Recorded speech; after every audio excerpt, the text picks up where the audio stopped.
Hello बच्चों, JEE main 2024 का question है फर्स्ट फेज शिफ्ट 1 का। बच्चों इसमें आपसे बोला गया a monochromatic light of wavelength 6000 angstrom is incident on a single slit of width 0.01 mm if the diffraction pattern is formed at the focus of the convex lens of focal length 20 centimeter. Okay, the linear width of the central maxima. Okay, तो बच्चों देखिए इसमें क्या एक statement important बोला गया, if the diffraction pattern is formed at the focus of the convex lens of focal length 20 centimetre. Okay, तो जो डिफ्रैक्शन पैटर्न है ना बच्चों, इसमें बोला गया कि एक सिंगल स्लिट है डिफ्रैक्शन और यहाँ पर आप एक कॉन्वेक्स लेंस रख रहे हैं, तो जो डिफ्रैक्शन पैटर्न जो ऑब्जर्व हो रहा है ना, वो तो स्क्रीन पे ऑब्जर्व होता है. एंड स्क्रीन पे ऑब्जर्व होने का मतलब हुआ कि यहाँ पर ऑब्जर्व होना, और ये बोल रहा है कि फोकस होगा वो, क्योंकि बोला गया कि डिफ्रैक्शन पैटर्न कहाँ ऑब्जर्व हो रहा है, focus of convex lens. That means कि स्क्रीन को कहाँ रखा हम लोगों ने, तो इसके फोकस पे रखा है. मतलब जो कैपिटल डी है उसको आप फोकस के बराबर मान सकते हैं, क्योंकि लेंस और स्लिट के बीच का डिस्टेंस नेग्लिजिबल होता है. तो यहाँ पे सेंट्रल विड्थ आपसे पूछा गया, तो सेंट्रल विड्थ का जो फॉर्मूला होता है, ये फॉर्मूला होता है 2 lambda into capital D by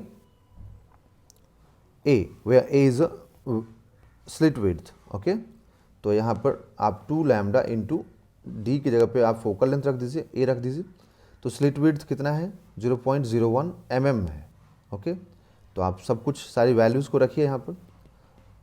wavelength 6000 angstrom है, तो आप वो भी रख दीजिए,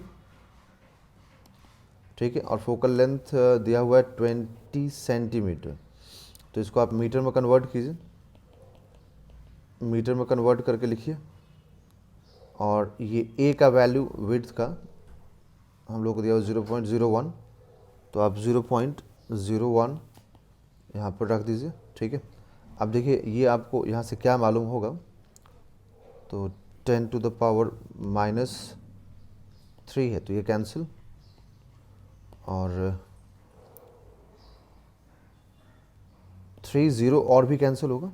ओके, तो 6 into 2 12 into 10 to the power -4 into, और एक ज़ीरो इसका कैंसिल कर दे, 2 into 10 to the power -1 divided by 0.01. तो 0.01 को बच्चों हम लोग यहाँ पे 1 इंटू 10 टू द पावर -2 लिख सकते हैं.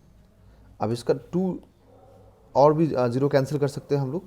तो देखिए अब यहाँ से, और 2 इंटू 12 कितना, 24, तो 24 इंटू 10 टू द पावर -2, और यहाँ पर 10 टू द पावर -1 रिमेनिंग रहेगा. दैट मीन्स कि 24 into 10 to the power -3 metre होगा. तो आप लिखेंगे 24 मिलीमीटर. तो बच्चों ये सेंट्रल विड्थ हम लोगों को मालूम हो गया कि ये 24 मिलीमीटर होगा इसका आंसर. तो देखिए यहाँ पे option number 2 is the right answer.